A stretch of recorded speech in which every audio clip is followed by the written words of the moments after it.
I bought a pizza. It was open. I was able to pay for it entirely with change. And now I've got something in my belly. A little bit greasy, but still quite satisfying. Let us continue with The Little Prince. 2 more chapters. On the 5th day, again, as always, it was thanks to the sheep, the secret of the little prince's life was revealed to me. Abruptly, without anything to lead up to it, as if the question had been born of long and silent meditation on his problem, he demanded, "A sheep, if it eats bushes, does it eat flowers too?" "A sheep," I answered, "eats anything it finds in its reach." "Even flowers that have thorns?" "Yes, even flowers that have thorns." "Then the thorns, what use are they?" I did not know. At that moment I was very busy trying to unscrew a bolt that had got stuck in my engine. I was very much worried, for it was becoming clear to me that the breakdown of my plane was extremely serious, and I had the fear of the worst. "The thorns, what use are they?" The little prince never let go of a question once he had asked it. As for me, I was upset over the bolt, as I answered the first thing that came to my head. "The thorns are of no use at all. Flowers have thorns just for spite." "Oh!" There was a moment of complete silence. Then the little prince flashed back at me with a kind of resentfulness. "I don't believe you. Flowers are weak creatures. They are naive. They reassure themselves as best they can. They believe that their thorns are terrible weapons." I did not answer. At that instant I was saying to myself, if this bolt still won't turn, I'm going to knock it out with a hammer. Again the little prince disturbed my thoughts. "And you actually believe that the flowers—" "Oh no," I cried. No, I don't believe anything. I answered you with the first thing that came into my head. Don't you see, I'm very busy with the matters of consequence." He stared back at me, thunderstruck. "Matters of consequence." He looked at me there, with the hammer in my hand, my fingers black with engine grease, bending down over an object which seemed to be extremely ugly. "You talk just like the grown-ups." That made me a little ashamed, but he went on relentlessly. "You mix everything up together, you confuse everything." He was really very angry. He tossed his golden curls in the breeze. "I know a planet where there is a certain red-faced gentleman. He has never smelled a flower, he has never looked at a star, he has never loved anyone, he has never done anything in his life but add up figures. And all day he says over and over, just like you, 'I am busy with matters of consequence,' and that makes him swallow up his pride. But he's not a man, he's a mushroom." "A what?" "A mushroom!" The little prince was now white with rage. "The flowers have been growing with thorns for millions of years. For millions of years the sheep have been eating them just the same. And it is not a matter of consequence to try and understand why the flowers go to so much trouble to grow thorns, which are never of any use to them. Is it the warfare between sheep and the flowers is not important? Is this not of more consequence than that fat red-faced gentleman's sons?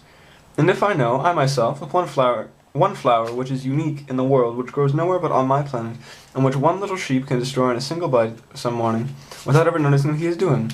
Oh, and you think that is not important." His face turned from white to red as he continued. "And if someone loves a flower, of which just one single blossom grows in all the millions and millions of stars, it is enough to make him happy just to look at the stars. He can say to himself, somewhere my flower is there. But if the sheep eats a flower, and in one moment all the stars will be darkened, and you think that is not important." He could not say anything any more. His words were choked by sobbing. Night had fallen. I had let my tools drop from my hands. Of what moment now was my hammer, my bolt of thirst or death?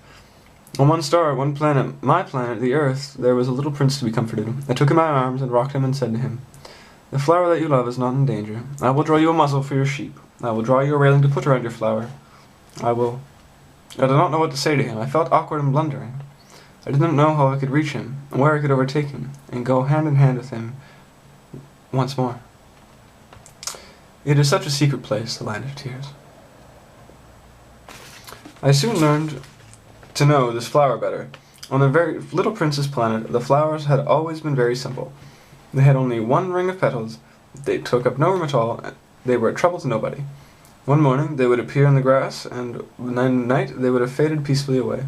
But one day, a seed blown from where no one knew where, a new flower had come up, and the little prince had watched very closely over this small sprout, which was not like any other small sprouts on his planet. It might, you see, have been a new kind of baobab. But the shrub soon stopped growing, and began to get ready to produce a flower. The little prince, who was present at the first appearance of the huge bud, felt at once a sort of miraculous apparition must emerge from it. And while the flower was not satisfied to complete the preparations for her beauty, in the shelter of her green chamber she chose her colours with the greatest care. She dressed herself slowly. She adjusted her petals one by one. She did not wish to go out into the world all rumpled, like the field poppies. It was only in full radiance of her beauty that she wished to appear. Oh yes, she was a coquettish creature. and her mysterious adornment lasted for days and days. Then one morning, exactly at sunrise, she suddenly showed herself. And after working with all the painstaking precision, she yawned and said, "Ah, I am scarcely awake. I beg that you will excuse me, my petals are still disarranged." The little prince could not restrain his admiration. "Oh, how beautiful you are!" "Am I not?" the flower responded sweetly. "I was born at the same moment as the sun." The little prince could guess easily enough that she was not any too modest, but how moving and exciting she was. "I think it's time for breakfast," she added an instant later, "if you wouldn't have the kindness to think of my needs." And the little prince, completely abashed, went to look for a sprinkling can of fresh water, so he tended the flower. She, too, began very quickly to torment him with her vanity, which was, if the truth be known, a little difficult to deal with. One day, for instance, when she was speaking at her 4 thorns, she said to the little prince, "Let the tigers come with their claws." "There are no tigers on my planet," the little prince objected. "Anyway, tigers do not eat weeds." And here's a picture of him watering the flower.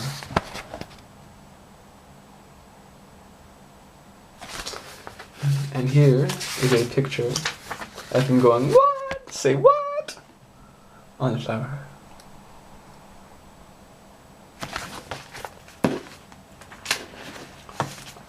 Anyways, tigers do not eat weeds. "I am not a weed," the flower replied sweetly. "Please excuse me. I am not at all afraid of tigers," she went on, "but I have a horror of drafts. I suppose you wouldn't have a screen for me." "A horror of drafts? Is that bad luck for a plant?" remarked the little prince, and he added to himself, "This flower is a very complex creature. At night, I want you to put me under a glass globe. It is very cold where you live, in the place I come from." But she interrupted herself at this point. She had come in the form of seed. She could not have known anything of any other worlds, embarrassed over having let herself be caught on the verge of such a naive untruth. She coughed 2 or 3 times in order to put the little prince on the wrong. "The screen?" "I was just going to look for it when you spoke to me." Then she forced her cough a little more, so then she had suffered from remorse just the same. So the little prince, in spite of all the good will that was inseparable from his love, he had soon come to doubt her. He had taken her seriously words which were without importance, and made him very unhappy. "I ought to not have listened to her," he confided to me one day. One never ought to listen to the flowers. One should simply look at them and breathe their fragrance. Mine perfumed all my planet. They did not know how to take pleasure in all her, but I did not know how to take pleasure in all her grace. This tale of claws, which disturbed me so much, should only have filled my heart with tenderness and pity. And he continued his confidences. "The fact is, I do not know how to understand anything. I ought to have judged by deeds and not by words. She cast her fragrance and radiance over me. I had never to have run away from her. I ought to have guessed all the affection that lay behind her poor little stratagems. Flowers are so inconsistent, but I was too young to know how to love her." And we'll continue with that. Ooh, this next chapter is quite long.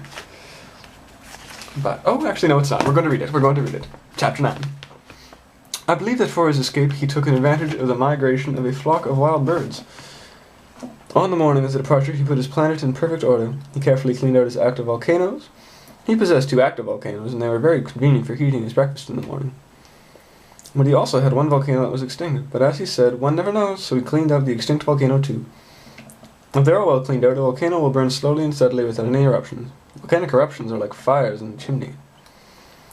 On the Earth, we are obviously much too small to clean our volcanoes, which is why we have no end of trouble upon us." The little prince also pulled up with the curtain the sense of detection, the last little shoots of the baobabs. I believed that he would never want to return, but on this last morning all these familiar tasks seemed very precious to him. And, when he watered the flower for the last time, he prepared to place her under the shelter of a glass globe, and he realized that he was very close to tears. "Goodbye," he said to the flower, but she made no answer. The flower coughed, but it was not because she had a cold. "I have been silly," she said to him at last. "I ask your forgiveness. Try to be happy." He was surprised by this advance of reproaches.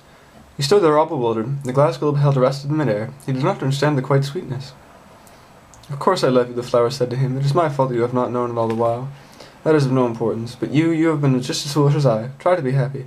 Let the glass globe be. I don't want it any more." "But the wind, my cold is not so bad at all. The cool night air will do me good. I am a flower." "But the animals? Well, I must endure the presence of 2 or 3 caterpillars if I wish to become acquainted with the butterflies. It seems that they are very beautiful, and if not the butterflies, the caterpillars who will call upon me. You will be far away. As for the large animals, I am not afraid of them. I have my claws." "Don't linger like this. You have decided to go away. Now go." After she had naively showed off her 4 thorns. For she did not want to see her cry. She was such a proud flower. No, Prince, why'd you go? I love you, Christy. I want to come home. I want to come home and be with you. And it's okay to be scared. We all are sometimes. Just know I'm here. Not physically at the moment, but in a couple days I will be. But for now, I'm right here, and I love you. Just put on the sweater, and know you're always in my thoughts. And pretty soon, you'll be in my arms. I love you, Christy. Good night.